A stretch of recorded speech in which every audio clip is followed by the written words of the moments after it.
স্বাগতম। আপনি শুনছেন আদি বুক সেলফ এর বাংলা অডিও বুক সিরিজ।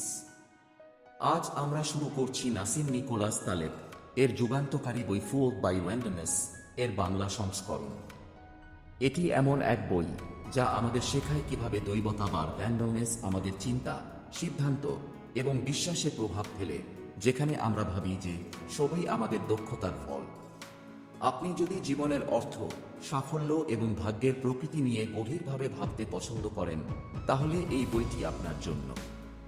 আসুন শুরু করি প্রথম অধ্যায়। অধ্যায় 1, দৈবতার ছায়া। আমরা যখন সাফল্যের গল্প শুনি, তখন খুব কমই ভাবি এই সফলতা আদৌ যোগ্যতার ফল নাকি নিছক ভাগ্যের খেলা। তালেব বলছেন, আমরা সহজেই এমন ঘটনাগুলোকে গুরুত্ব দিই যেগুলো চোখে পড়ে, কিন্তু ভুলে যাই সেই অদৃশ্য শক্তিগুলোর কথা, যেমন র্যান্ডমনেস। একজন ট্রেডার যখন টানা 5 বছর লাভ করে, আমরা ভাবি সে জিনিয়াস, কিন্তু সত্যি কি তাই? স্রেফ সম্ভাবনার খেলা নয় কি সেটি? অধ্যায় 2, কাকতালীয় কাহিনী।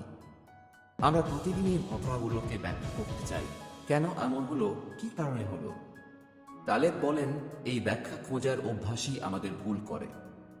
একটি ঘটনা যদি নিছক কাকতালীয় হয়, তাহলেও আমরা সেখানে কারণ খুঁজে পাই, এবং সেটিই সমস্যা। মানুষ গল্প ভালোবাসে, তাই আমরা তত্ত্ব বানিয়ে নিই এবং ভুল বুঝে ফেলি বাস্তবতাকে। অধ্যায় 3, বেঁচে থাকার পক্ষপাত। একটি যুদ্ধজয়ী সেনাপতির গল্প শোনানো হয়, কিন্তু হারিয়ে যাওয়া শত সেনাপতির কথা ইতিহাস বলে না।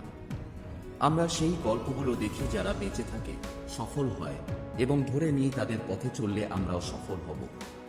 তালেব একে বলেন সার্ভাইভারশিপ বায়াস। এই পক্ষপাতেই আমাদের চোখ বন্ধ করে দেয় ব্যর্থতার সংখ্যা থেকে। অধ্যায় 4, কৌশল না কাকতাল।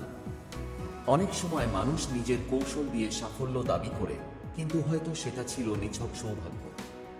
একজন বিনিয়োগকারী 10 বছরে ভালো ফল করেছে মানেই কি সে অসাধারণ? তালেব বলেন, যখন অনেক ট্রেডার থাকে, কেউ না কেউ ভালো করবেই, এটা গাণিতিক সূত্র। তবে সেই একজনকে আমরা গুরু বানিয়ে ফেলি, ভুলে যাই পরিসংখ্যান। অধ্যায় 5, উপলব্ধির ফাঁদ। আমরা চিন্তা করি ছোট ছোট তথ্য দিয়ে, তবে সব সময় বোঝা যায় না পুরো ছবিটা কেমন। তালেবের মতে আমরা যা দেখি তা আসলে সম্পূর্ণ সত্য নয়। তথ্য নির্বাচনে আমাদের মস্তিষ্ক পক্ষপাত করে।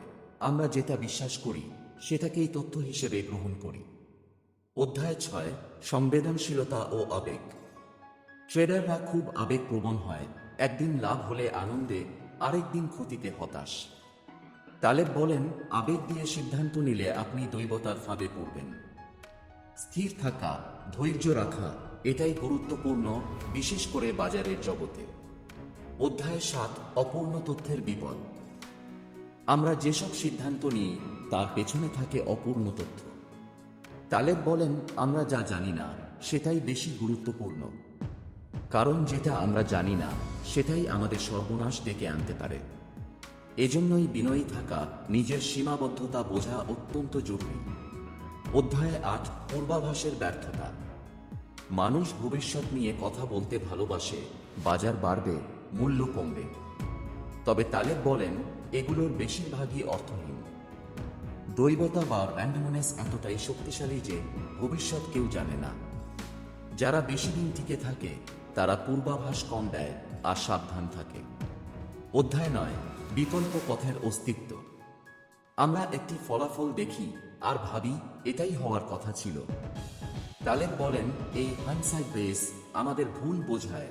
আমরা ভুলে যাই কত সম্ভাব্য পথ ছিল। একটা ছোট পরিবর্তন ঘটলেই হয়তো সব উল্টো হতে পারত। তাই সিদ্ধান্তে নমনীয়তা দরকার, অন্ধ আস্থা নয়। অধ্যায় 10, দৈবতা বনাম দক্ষতা। তালেব এই অধ্যায়ে দেখান কিভাবে আমরা দক্ষতা ও দৈবতাকে গুলিয়ে ফেলি। কোনো খেলোয়াড় বা বিনিয়োগকারীর ভালো ফলাফলের পেছনে হয়তো ছিল নির্দিষ্ট পরিস্থিতির সৌভাগ্য। তিনি বলেন, দক্ষতা হলো দীর্ঘমেয়াদে টিকে থাকার ক্ষমতা, কিন্তু আমরা মাঝে মধ্যে ভাগ্যের ওপর ভিত্তি করে হিরো বানিয়ে ফেলি। আপনি শুনছেন ফুয়েলড বাই র্যান্ডমনেস এর বাংলা অডিও বুক সিরিজ শুধুমাত্র আদি বুক সেলফ এ। এই পর্যন্ত আপনি জেনে ফেলেছেন দৈবতা আমাদের জীবন, সাফল্য ও বিশ্বাসে কতটা প্রভাব ফেলে। এখন আমরা এগিয়ে যাচ্ছি বইটির দ্বিতীয়ার্ধে, যেখানে তালেব আরও গভীরে গিয়ে ব্যাখ্যা করবেন কিভাবে দৈবতাকে বোঝা যায় এবং তার ফাঁদ থেকে কিভাবে বেরিয়ে আসা যায়। চলুন শুরু করি অধ্যায় 11। অধ্যায় 11, তথ্যে ডুবে বোধে ভাসমান। আমরা যত বেশি তথ্য সংগ্রহ করি ততই নিজেদের সচেতন ভাবি। তালেব বলেন, অতিরিক্ত তথ্য অনেক সময় বিভ্রান্তি তৈরি করে। একটা ট্রেডে 5টা বিশ্লেষণ থাকলে মানুষ সিদ্ধান্ত নিতে দ্বিধায় পড়ে। তথ্য দিয়ে মস্তিষ্ক বোঝা যায়, কিন্তু বোধ দিয়ে বোঝা যায় আসল সত্য। অধ্যায় 12, ধৈর্যই শক্তি। তালেব এই অধ্যায়ে বলেন, সবচেয়ে বড় দক্ষতা হলো কিছু না করা। অনেক সময় সিদ্ধান্ত না নেওয়া, অর্থাৎ ধৈর্য ধরা, সেটাই সঠিক সিদ্ধান্ত। বিশ্ব যখন হইচই করছে, তখন আপনি যদি স্থির থাকতে পারেন, তবে আপনি র্যান্ডমনেসকে জয় করছেন। সবকিছুতে লাফিয়ে না পড়ে কখন থামতে হবে, এই বোধই গুরুত্বপূর্ণ। অধ্যায় 13, রিস্কের ভুল মাপ। বেশিরভাগ মানুষ ঝুঁকিকে সংখ্যা দিয়ে বোঝে। তালেব বলেন, সংখ্যায় ঝুঁকি ধরতে গেলে আপনি বড়সড় বিপদে পড়বেন, কারণ সত্যিকারের রিস্ক অনেক সময় মডেলের বাইরে থাকে। একটা ব্ল্যাক সোয়ান মুহূর্তেই সব হিসাব বড় বড় করে দিতে পারে। অধ্যায় 14, সফলতার বিষ।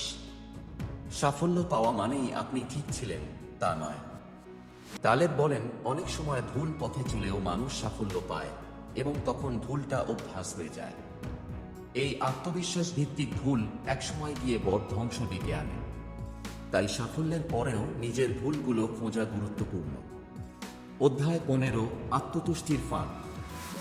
মানুষ স্বভাবতই নিজের অর্জনে আত্মতুষ্ট হয়। তালেব একে বলেন, নাওয়ারের ফাওয়াসি, একটা গল্প বানিয়ে নিজের সফলতাকে মহৎ করে তোলা। আমি অনেক পরিশ্রম করেছি, তাই সফল, এই কথা হয়তো সত্য, হয়তো না। ভাগ্য, সময়, স্থান সবই বড় ভূমিকা রাখে। নিজেকে ছোট ভাবা নয়, বরং সৎভাবে দেখা। অধ্যায় 16, র্যান্ডমনেসের শিক্ষাগুরু।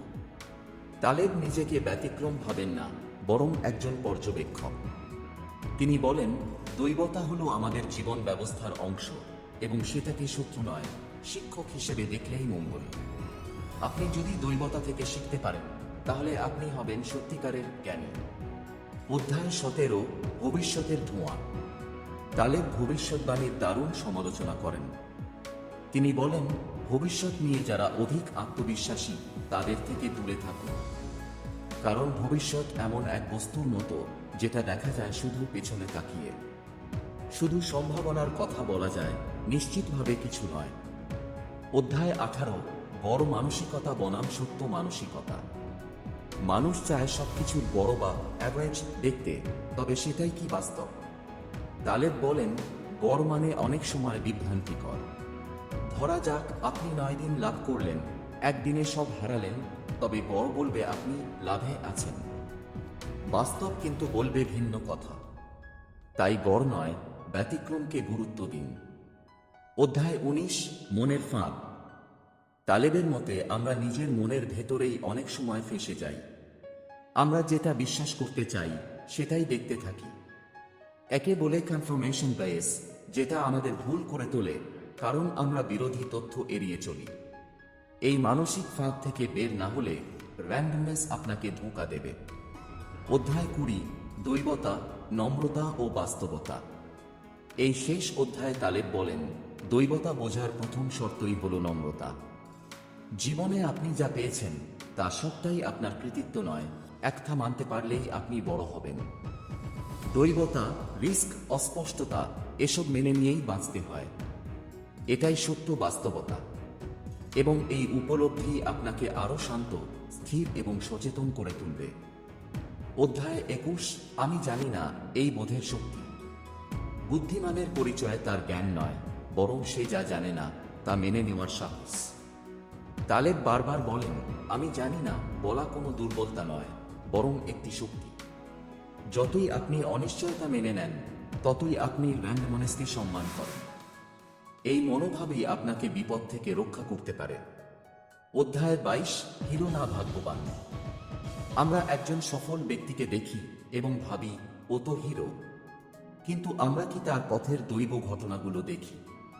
তালেব বলেন, অনেকেই সঠিক সময়ে সঠিক জায়গায় ছিল, এই জন্য তারা সফল।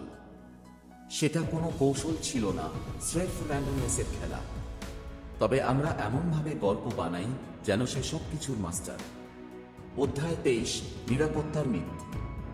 বেশিরভাগ মানুষ চায় স্থায়িত্ব, নিরাপত্তা, তবে সেটা কিভাবে মাপা যায়? তালেব বলেন, আমরা যা ভাবি নিরাপদ সেটা হয়তো বিপজ্জনকও হতে পারে।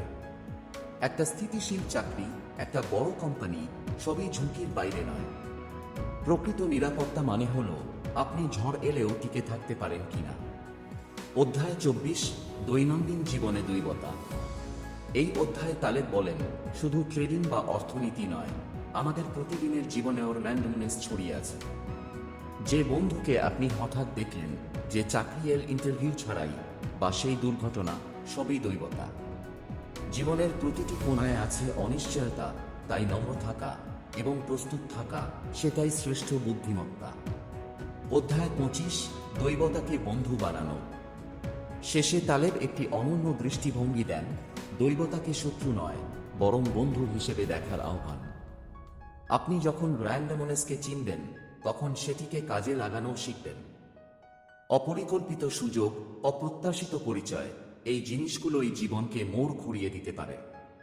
তাই পরিকল্পনা করুন, কিন্তু হৃদয় খুলে রাখুন সম্ভাবনার জন্য। আপনি শুনলেন ফুয়েলড বাই র্যান্ডমনেস এর বাংলা সংস্করণ শুধুমাত্র আদি বুক সেলফ এ। এই বইটি আমাদের শেখায়, জীবনের প্রতিটি সফলতা বা ব্যর্থতা সবসময় আমাদের নিজের হাতের ফল নয়। বিশ্ব অনেক বেশি জটিল এবং দৈবতা তার অদৃশ্য চাবিকাঠি। এই বইটি যদি আপনার চিন্তাভাবনায় আলো ফেলতে পারে, তবে সেটাই আমাদের সার্থকতা। চ্যানেলটি সাবস্ক্রাইব করুন, লাইক ও শেয়ার করুন, যাতে এইরকম আরও মূল্যবান অডিও বুক পৌঁছে দিতে পারি আপনার কাছে। রাধে রাধে।